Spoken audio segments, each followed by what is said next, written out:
तीन दामाद की सास पार्ट 2। अब तक आपने सुना कि कावेरी जी अपनी तीनों बेटियों ईशा, मोहिनी और सुहाना की शादी 3 घर जमाई लड़कों के साथ करवा देती है। उन्हें लगता है कि ये लड़के शायद घर का कामकाज संभाल लेंगे, लेकिन उनके तीनों घर जमाई बहुत आलसी थे। वो नौकरी भी नहीं करते थे और बाहर का काम भी नहीं। कावेरी जी ने अपनी बेटियों से कहा कि वो प्रेगनेंसी का बहाना बनाकर अपने पतियों को सबक सिखाए। अब सुनिए आगे। मम्मी, आपने जैसा कहा था हमने वैसा ही किया, लेकिन देखिए ना, विवेक का हाल तो वैसा का वैसा ही है। घर में ना सुबह का नाश्ता बनता है और ना खाना। नौकरी पर जाने की बात करूं तो खाने को दौड़ते हैं मुझे। हाँ मम्मी, मैंने भी सुमित को कितनी बार कहा कि अगर नौकरी नहीं करनी तो कोई छोटी सी दुकान ही खोल लो। घर का खर्चा कैसे चलेगा? देखो दोपहर के 12 बजने आए और जनाब अभी तक सो रहे हैं। हाँ मम्मी, ईशा और सुहाना ठीक कहती हैं। अविनाश का भी यही हाल है। जब मैंने अपनी प्रेगनेंसी के बारे में कहा तो मुझसे कहने लगा, अरे दूसरी लड़कियां तो 9-9 महीने तक नौकरी करती है, बस डिलीवरी के टाइम छुट्टी लेती है। मोहिनी, तुम भी नौकरी करो। अब मुझे कहाँ नौकरी मिलेगी? मम्मी बताओ अब मैं क्या करूं? हे भगवान, क्या सोचकर घर जमाई दामाद लाई थी मैं कि मेरी बेटियां मेरे पास रहेंगी और खुश रहेंगी, लेकिन इन आलसी दामादों ने तो हमारी जिंदगी को भी प्रॉब्लम में डाल दिया है। मैं तो कहती हूँ मम्मी, हम लोग वापस अपनी जॉब पर जाना शुरू कर देते हैं। बता देते हैं इन लोगों को कि हमने प्रेगनेंसी का बहाना किया है। नहीं नहीं बेटा, ऐसी गलती भी मत करना। अगर तुमने ऐसा किया तो इन तीनों की आदत और खराब हो जाएगी। अरे आज नहीं तो कल कभी तो तुम प्रेग्नेंट होगी, तब वापस यही प्रॉब्लम आएगी। तब क्या करोगी तुम तीनों? हाँ मम्मी, आपकी बात तो बिल्कुल सही है। इन लोगों को तो सुधारना ही पड़ेगा। लेकिन कैसे? अपने बच्चों के आने की खबर सुनकर भी इन लोगों पर कोई असर नहीं हो रहा। पैसे कमाने के लिए घर से बाहर निकलना ही नहीं चाहते ये तीनों। अब मेरे दिमाग में एक प्लान आया है। तुम तीनों चिंता मत करो, उन तीनों को बुलाओ, फिर मैं बात करती हूँ। थोड़ी देर बाद कावेरी जी अपने तीनों दामादों को सामने बुलाकर अपनी बात कहना शुरू करती हैं। अविनाश, सुमित और विवेक, देखो बेटा, मैं ना तुम तीनों से बड़ा प्यार करती हूँ, इसीलिए तो तुम्हें घर जमाई बनाकर रखा है मैंने। अरे मम्मी जी, सीधे सीधे कहिए ना, क्या बात है? प्यार तो हम भी आपको बहुत करते हैं। अरे मम्मी जी, आपकी इज्जत भी बहुत करते हैं। अरे भाई, आपके जैसी सास और कमाने वाली बीवी सबको मिलती है क्या? हाँ मम्मी, विवेक और सुमित ठीक कह रहे हैं। आपकी बेटी से शादी करके मेरी तो जिंदगी ही अच्छी हो गई है। जानती हूँ मैं, और ये भी जानती हूँ कि तुम तीनों अपने अपनी बीवियों से बहुत प्यार करते हो। बेटा, बात ऐसी है कि हमारे कुल गुरु ने कहा है कि प्रेग्नेंट होने के बाद मेरी तीनों बेटियां शुरू के 4 महीने हमारे गांव में जाकर रहेगी, जहां मेरे चाचा जी रहते हैं। अरे लेकिन क्यों मम्मी, गांव में जाकर रहने की क्या जरूरत है इन तीनों को? वो क्या है ना बेटा, हमारे परिवार को एक श्राप है। अगर मेरी बेटियों ने यहाँ पर बच्चा पैदा करने की कोशिश की तो उनके बच्चों को कुछ भी हो सकता है। इसलिए अब से लेकर 4 महीने पूरे होने तक इन्हें गांव वाले घर में रहना पड़ेगा। हाँ तो इसमें प्रॉब्लम क्या है मम्मी जी? हम भी वहाँ जाकर रहेंगे, पिकनिक बनाएंगे। अरे भाई, बीवी जहाँ हम भी वहाँ। हाँ यार, आइडिया तो बहुत अच्छा है। शहर की जिंदगी में रह रहकर परेशान हो चुके हैं, अब कुछ दिन गांव में बिताएंगे। तुम लोग समझने की कोशिश क्यों नहीं करते? तुम में से कोई भी वहां नहीं जा सकता, और मैं यहाँ रहूंगी ना तुम तीनों के साथ। 4 महीने की तो बात है, उसके बाद ये तीनों ही लौट कर आ जाएंगी। ठीक है मम्मी जी, अब हमारे बच्चों का सवाल है तो ये तो करना ही पड़ेगा। कावेरी अपनी तीनों बेटियों को कुछ दिन के लिए घर से बाहर कहीं दूसरे शहर में रहने के लिए भेज देती है। कुछ दिनों के बाद, अरे मम्मी जी, बहुत दिन से पिज्ज़ा नहीं खाया, मंगवाइए ना। क्या बताऊं बेटा, पहले तो बेटियां खर्चा दे देती थी क्योंकि उनकी नौकरी थी, लेकिन अब तो मेरे पास पैसे ही नहीं बचे। थोड़े बहुत पैसे हैं जो बच्चों की डिलीवरी में काम आएंगे। लेकिन मम्मी जी, आपकी बेटियों को वापस आने में तो अभी बहुत वक्त बाकी है। वही सोच सोच कर परेशान हो रही हूँ। सोच रही हूँ कल से दूध भी बंद करवा देती हूँ। अब दूध वाले को देने के लिए पैसे भी तो नहीं है ना। अरे नहीं नहीं मम्मी जी, अगर दूध भी बंद करवा दोगी तो मुझे चाय कहाँ से मिलेगी? और चाय के बिना मैं तो मर ही जाऊंगा। क्या करूं बेटा, इसके अलावा हमारे पास कोई ऑप्शन नहीं है। मेरे पास पैसे ही नहीं बचे। इस तरह कावेरी जी धीरे धीरे अपने तीनों दामादों को पैसे देना बंद कर देती हैं और घर में खाने पीने की चीजें लाना भी बंद कर देती है। अब वो तीनों बुरी तरह से परेशान होने लगे थे और इसलिए एक दिन तीनों प्लान करके घर से बाहर निकलते हैं और बाजार में जाने के बाद यार अच्छा खाना खाए हुए कितने दिन हो गए, पता नहीं कब अच्छा खाना मिलेगा। हमारी बीवियों के जाने के बाद तो हमारी हालत भिखारियों जैसी हो गई है यार। कुछ भी हो, मुझे तो आज पिज्जा खाना ही खाना है। जेब में 1 रुपया नहीं और पिज्जा खाएगा, कहाँ से आएंगे पैसे? अरे देख वहाँ सामने बोर्ड पर क्या लिखा हुआ है, कंप्यूटर पर काम करने के लिए एक आदमी की आवश्यकता है। भाई मैं तो जा रहा हूँ, काम करूँगा और शाम तक पैसे लाकर आराम से पिज्जा खाऊंगा। जा जा, तुझे कोई काम नहीं देने वाला, हम तो घर जा रहे हैं। चल भाई सुमित। सुमित और अविनाश वहां से चले जाते हैं और विवेक उस कंप्यूटर शॉप पर सारा दिन काम करके 5,000 रुपए कमा कर घर लौट कर आता है और अपने खाने के लिए अच्छी अच्छी चीजें भी लेकर आता है। ये देखकर विवेक और सुमित के दिल में भी कुछ पैसे कमाने की इच्छा जागती है। अरे सुबह सुबह कहाँ चल दी है तुम? मम्मी जी एक बहुत अच्छी जगह मिली है, कंप्यूटर पर काम करने के 5,000 मिले थे कल मुझे। अगर रोज काम करूंगा तो पूरे 40,000 की तनख्वाह। अरे वाह, ये तो बहुत अच्छी बात है दामाद जी, आपको जाना ही चाहिए। सुमित और अविनाश विवेक को इस तरह तरक्की करते देखकर परेशान हो जाते हैं और वो दोनों भी काम की तलाश में निकल पड़ते हैं। धीरे धीरे उन दोनों को भी काम मिल जाता है। अब कावेरी के तीनों दामाद छोटी मोटी नौकरी करके अच्छा पैसा कमाने लगे थे। एक दिन कावेरी उन्हें अपने पास बुलाती है। अरे वाह, विवेक 40,000 कमा लेता है, अविनाश 60,000 और सुमित तुम भी 40,000 के आसपास कमा ही लेते हो। कुल मिलाकर तुम अच्छे खासे पैसे कमा रहे हो बेटा। हाँ मम्मी जी, बहुत मजा आता है जब महीने के एंड में मोटी रकम हाथ में आती है। पूछिए मत मम्मी जी, घर में रहकर रोटी बना बना कर और तो जैसा महसूस होने लगा था मुझे तो। हाँ बेटा, तुम तीनों की बात तो बिल्कुल ठीक है और जानते हो अब तुम तीनों की पत्नियां भी वापस लौट कर आने वाली है। लेकिन मम्मी जी अभी तो उन्हें गए सिर्फ 2 महीने हुए हैं, आपने तो कहा था वो 4 महीने के बाद लौट कर आएंगी।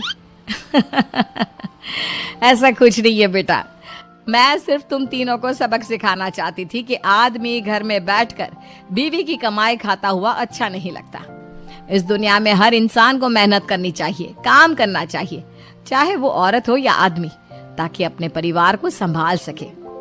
कावेरी की बात सुनकर उन तीनों को अपनी गलती का एहसास होता है और कावेरी उन्हें सच बता देती है कि ईशा, सुहाना और मोहिनी शहर में ही कहीं दूसरी जगह रह रहे थे। शाम के वक्त उन तीनों की पत्नियां लौट कर आ जाती है और कावेरी जी का परिवार एक खुशहाल परिवार की तरह रहने लगता है।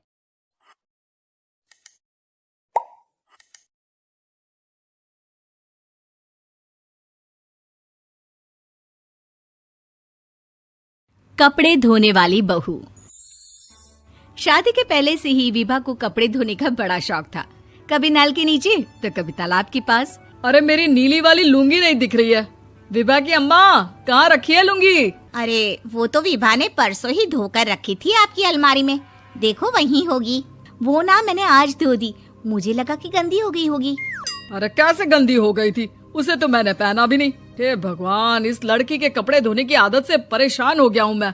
जितना तो घर में राशन नहीं आता उससे कहीं ज्यादा डिटर्जेंट पाउडर का खर्चा है। इसकी शादी करवा दो, शादी जाए अपने घर में ही करे काम, फिर चाहे घर के कपड़े धोने हो या पूरे गांव के। हाँ ठीक बोल रही हो, देखता हूँ मैं कोई लड़का। वो दिन भी आ जाता है जब विभा को देखने लड़के वाले आ जाते हैं। लड़की मुझे अच्छी लगी। होने वाली सास कहती है, बेटी अगर कुछ पूछना है तो पूछ लो। वैसे तो हमारी लड़की बहुत ही शर्मीली है, जो बोल दो वो मान लेती है, इसे क्या पूछना होगा। अरे कैसी बात कर रही हो माँ, मुझे इन लोगों के घर रहना है, सवाल तो कई है। हाँ हाँ बेटा पूछ लो ना, क्या पूछना है। आप लोगों के घर कपड़े कौन धोता है? सास का मुंह बन जाता है। देखो अगर तुम ये कहना चाहती हो कि तुम्हें कपड़े धोने नहीं आते तो सुन लो, कपड़े मैं ही धोती हूँ, लेकिन तुम्हारे आ जाने के बाद मैं रुमाल तक नहीं धोऊंगी। अरे चुप रहना भाग्यवान, बहू बेचारी घर आई नहीं, उसे डराना शुरू कर दिया। वो क्या है ना बिटिया, अभी तक तो ये कल्लू की माँ ही धोती थी, लेकिन अब तुम्हारे पापा तो दहेज में वॉशिंग मशीन देंगे ही। तभी विभा की माँ बोल पड़ती है। सवाल भी पूछा तो क्या। वैसे भाई साहब, मशीन की तो फिर भी कपड़े धोने की कैपेसिटी होती है। मतलब जो बिटिया दे रहे हैं ना विभा, इसे कपड़े धोने का बहुत शौक है। ये आप लोगों के क्या, आस पड़ोस गांव मोहल्ले सबके कपड़े धो दे और उफ तक ना करे। बाहर देखा नहीं आपने कितने कपड़े सूख रहे हैं? सब हमारी बिटिया ने ही तो धोए हैं। बस भी करो ना माँ, शर्म आ रही इतनी तारीफ सुनकर। और तो और एक दाग निकाल कर दिखाओ तो मान जाओ। हाँ अच्छा, माफ करना बेटा, मैंने गलत समझा। हमें तो रिश्ता बहुत पसंद है। और ऐसे जुड़ जाता है रिश्ता कपड़े धोने का शौक रखने वाली विभा का। उसकी शादी हो जाती है कोयला फैक्ट्री में काम करने वाले कल्लू के साथ। शादी के बाद अचानक विभा चिल्लाती हुई सास के पास आती है। सासू माँ, अरे सासू माँ कहाँ है आप? ये तो धोखा है, धोखा दिया आप लोगों ने मुझे। इसे ससुर के चक्कर के बारे में पता चल गया। अरे तो उसमें तुझे क्यों धोखा मिला है? अरे नल में पानी नहीं आता, कपड़े कैसे कब धुलेंगे? अच्छा, तू पानी नहीं आ रहा उसकी बात कर रही है। तो आपने क्या सोचा? कुछ नहीं। अच्छा हाँ, तेरी माँ ने कहा था कि कपड़े धोने का शौक है तुझे, याद आया मुझे। शौक बोलकर कपड़े धोने वाले मेरे जुनून को कम ना आके सासू माँ, कपड़ा धोना मेरा गुरूर है। तभी पति भी वहाँ आ जाता है। अभी मैंने इसे सनी देओल की फिल्म दिखाई है, उसी के डायलॉग मार रही है माँ। अच्छा सुन, साफ साफ बता रही हूँ, पानी सुबह 4 से 6 और शाम को 10 से 12 आता है, समझी? विभा टाइमिंग सुनकर हैरान हो जाती है। ये क्या भूतों का मोहल्ला है? सुबह 4 बजे उठकर कौन कपड़े धोता है? 4 बजे टंकी में पानी जाता है, फिर सारा दिन धोना ना, किसने मना किया? अरे कैसी बात कर रही हैं? 200 लीटर की टंकी में कितने कपड़े धो लूंगी मैं? सुबह ही उठ जाऊंगी मैं। अब क्या था, विभा सुबह 4 से लेकर रात के 12 बजे तक कपड़े ही धोती रहती। एक रोज सास पड़ोस से निकलकर कहीं जा रही होती है कि साथ वाली कहती है, हाँ कल्लू की माँ, जरा ये बताओ कि 2 साड़ी है, 2 ब्लाउज और एक पेटीकोट और एक नाड़े वाला लंबा कच्छा। हाँ तो? अरे तो क्या, कितना लोगी धुलाई ये बताओ। धोबन दिख रहे हैं हम क्या? हमारे पति सरकारी नौकरी से अभी रिटायर हुए हैं और बेटा सुपरवाइजर है कोयला फैक्ट्री में। धोबन समझ रखा है हमें? हाय रे कल्लू की अम्मा, माफ कर दो। वो तो मोहल्ले में यही सब बता रहे थे कि तुमने बहू को कपड़ा धुलवाने के काम में लगा दिया है। सास को पड़ोसन की बात सुनकर गुस्सा आ जाता है। वो घर पहुंचती है जहां घर के बाहर ही इतने सारे कपड़े सूख रहे होते हैं जितने कि किसी धोबन के घर पर। अरे ओ कल्लू की दुल्हन, बाहर निकल। माँ जी यहीं आ जाओ, बाथरूम में चादर धो रहे हैं हम। अरे अभी हम धोते हैं, तुमको बाहर निकलो। ये आस पड़ोस वाले बोल रहे हैं कि हम बहू से कपड़े धुलवा कर उसे कपड़ा धोने वाली बना दिए हैं। अरे छोड़ो ना माँ जी, किन लोगों की बातों में आती हो? आस पास के लोगों का तो काम ही होता है कि वो किसी तरह सास बहू को लड़ा दे। बहू सारे घर के कपड़े धोती है, ये क्या कम है? बोलिए। सास को भी लग जाता है कि वो बहू का ये सनकीपन नहीं छुड़वा सकती, इससे अच्छा है कि खुद ही चुप हो जाए। एक रोज सास और बहू मंदिर जाते हैं, जहाँ सास की साड़ी वहाँ खड़ी भीख मांगने वाली से मिलती है। माँ जी क्या बात है, आपकी साड़ी उस भिखारन से कितनी मिल रही है ना? हाँ देखो तो दोनों की साड़ी मिल रही है। क्या बात है कल्लू की अम्मा, तुम खुद को तो अफसर की बीवी बताती हो और ऐसी सिंपल सी प्लेन साड़ी पहनकर घूमती हो। सिंपल और प्लेन नहीं है ये साड़ी। तो क्या सोने के धागे से फूल बने हैं? कुछ भी सासू माँ, कुछ भी। हाँ बने थे इस साड़ी में सोने के धागे से फूल। मेरे पति लेकर आए थे मद्रास से स्पेशली मेरे लिए 10,000 की। ताहे भाई साहब इस भिखारन के लिए भी सेम टू सेम साड़ी लेकर आए होंगे 10,000 की। सास उस वक्त कुछ नहीं कहती, लेकिन बहू के साथ घर आती है और अलमारी से एल्बम निकाल कर लाती है। ये साड़ी देख रही है, ये वही साड़ी है जिसे मैंने अभी पहना था। इस साड़ी में ये जो चमकदार फूल दिख रहे हैं ना, ये सोने के धागों से काटे गए हैं। लेकिन तू लोकल वॉशिंग मशीन ब्रश से घिस घिस कर सारे फूलों को निकाल कर साड़ी प्लेन कर दी।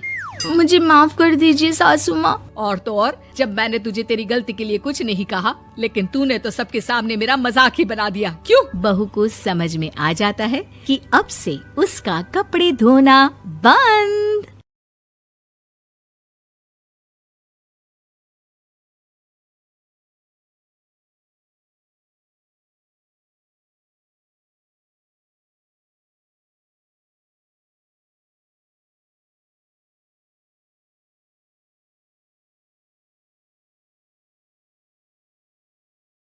कपड़े धोने वाली बहू।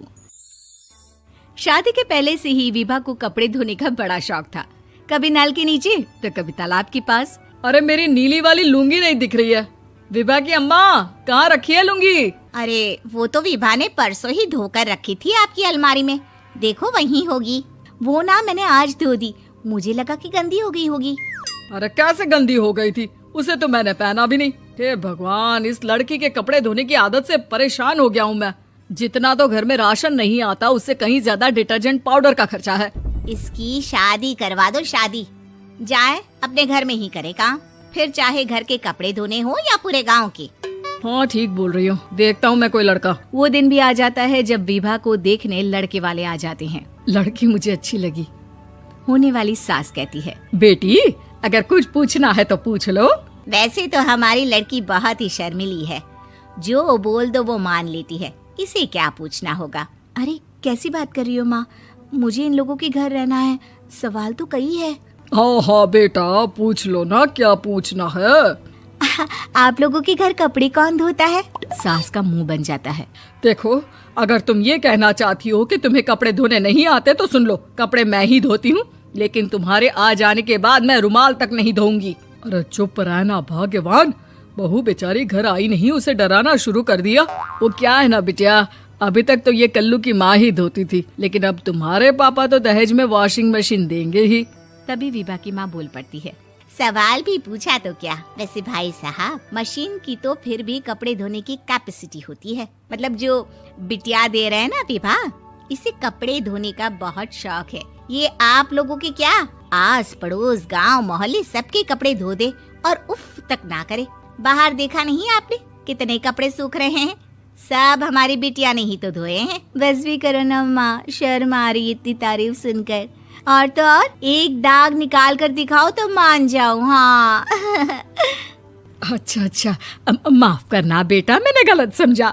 हमें तो रिश्ता बहुत पसंद है। और ऐसे जुड़ जाता है रिश्ता कपड़े धोने का शौक रखने वाली विभा का। उसकी शादी हो जाती है कोयला फैक्ट्री में काम करने वाले कल्लू के साथ। शादी के बाद अचानक विभा चिल्लाती हुई सास के पास आती है। सासू माँ, अरे सासू माँ कहाँ है आप? ये तो धोखा है, धोखा दिया आप लोगों ने मुझे। इसे ससुर के चक्कर के बारे में पता चल गया। अरे तो उसमें तुझे क्यों धोखा मिला है? अरे नल में पानी नहीं आता, कपड़े कैसे कब धुलेंगे? अच्छा अच्छा, तू पानी नहीं आ रहा उसकी बात कर रही है? तो आपने क्या सोचा? कुछ नहीं। अच्छा हाँ, तेरी माँ ने कहा था कि कपड़े धोने का शौक है तुझे, याद आया मुझे। शौक शौक बोलकर कपड़े धोने वाले मेरे जुनून को कम ना आके सासू माँ, कपड़ा धोना मेरा गुरूर है। तभी पति भी वहाँ आ जाता है। अभी अभी मैंने इसे सनी देओल की फिल्म दिखाई है, उसी के डायलॉग मार रही है माँ। अच्छा सुन, साफ साफ बता रही हूँ, पानी सुबह 4 से 6 और शाम को 10 से 12 आता है, समझी? विभा टाइमिंग सुनकर हैरान हो जाती है। ये क्या भूतों का मोहल्ला है? सुबह 4 बजे उठकर कौन कपड़े धोता है? 4 बजे टंकी में पानी जाता है, फिर सारा दिन धोना ना, किसने मना किया? अरे कैसी बात कर रही हैं? 200 लीटर की टंकी में कितने कपड़े धो लूंगी मैं? सुबह ही उठ जाऊंगी मैं। अब क्या था, विभा सुबह 4 से लेकर रात के 12 बजे तक कपड़े ही धोती रहती। एक रोज सास पड़ोस से निकलकर कहीं जा रही होती है कि साथ वाली कहती है, हाँ कल्लू की माँ, जरा ये बताओ कि 2 साड़ी है, 2 ब्लाउज और एक पेटीकोट और एक नाड़े वाला लंबा कच्छा। हाँ तो? अरे तो क्या, कितना लोगी धुलाई ये बताओ। धोबन दिख रहे हैं हम क्या? हमारे पति सरकारी नौकरी से अभी अभी रिटायर हुए हैं और बेटा सुपरवाइजर है कोयला फैक्ट्री में। धोबन समझ रखा है हमें? हाय रे कल्लू की अम्मा, माफ कर दो, वो तो मोहल्ले में यही सब बता रहे थे कि तुमने बहू को कपड़ा धुलवाने के काम में लगा दिया है। सास को पड़ोसन की बात सुनकर गुस्सा आ जाता है। वो घर पहुंचती है जहां घर के बाहर ही इतने सारे कपड़े सूख रहे होते हैं जितने कि किसी धोबन के घर पर। अरे ओ कल्लू की दुल्हन, बाहर निकल। माँ जी यहीं आ जाओ, बाथरूम में चादर धो रहे हैं हम। अरे अभी हम धोते हैं, तुमको बाहर निकलो। ये आस पड़ोस वाले बोल रहे हैं कि हम बहू से कपड़े धुलवा कर उसे कपड़ा धोने वाली बना दिए हैं। अरे छोड़ो ना माँ जी, किन लोगों की बातों में आती हो? आस पास के लोगों का तो काम ही होता है कि वो किसी तरह सास बहू को लड़ा दे। बहू सारे घर के कपड़े धोती है, ये क्या कम है? बोलिए। सास को भी लग जाता है कि वो बहू का ये सनकीपन नहीं छुड़वा सकती, इससे अच्छा है कि खुद ही चुप हो जाए। एक रोज सास और बहू मंदिर जाते हैं, जहाँ सास की साड़ी वहाँ खड़ी भीख मांगने वाली से मिलती है। माँ जी क्या बात है, आपकी साड़ी उस भिखारन से कितनी मिल रही है ना? हाँ हाँ, देखो तो दोनों की साड़ी मिल रही है। क्या बात है कल्लू की अम्मा, तुम खुद को तो अफसर की बीवी बताती हो और ऐसी सिंपल सी प्लेन साड़ी पहनकर घूमती हो। सिंपल और प्लेन नहीं है ये साड़ी। तो क्या सोने के धागे से फूल बने हैं? कुछ भी सासू माँ, कुछ भी। हाँ, बने थे इस साड़ी में सोने के धागे से फूल। मेरे पति लेकर आए थे मद्रास से स्पेशली मेरे लिए 10,000 की। ताहे भाई साहब इस भिखारन के लिए भी सेम टू सेम साड़ी लेकर आए होंगे 10,000 की। सास उस वक्त तो कुछ नहीं कहती, लेकिन बहू के साथ घर आती है और अलमारी से एल्बम निकाल कर लाती है। ये साड़ी देख रही है, ये वही साड़ी है जिसे मैंने अभी पहना था। इस साड़ी में ये जो चमकदार फूल दिख रहे हैं ना, ये सोने के धागों से काढ़े गए हैं। लेकिन तू लोकल वॉशिंग मशीन ब्रश से घिस घिस कर सारे फूलों को निकाल कर साड़ी प्लेन कर दी। मुझे माफ कर दीजिए सासू माँ। और तो और, जब मैंने तुझे तेरी गलती के लिए कुछ नहीं कहा, लेकिन तूने तो सबके सामने मेरा मजाक ही बना दिया। क्यों? बहू को समझ में आ जाता है कि अब से उसका कपड़े धोना बंद।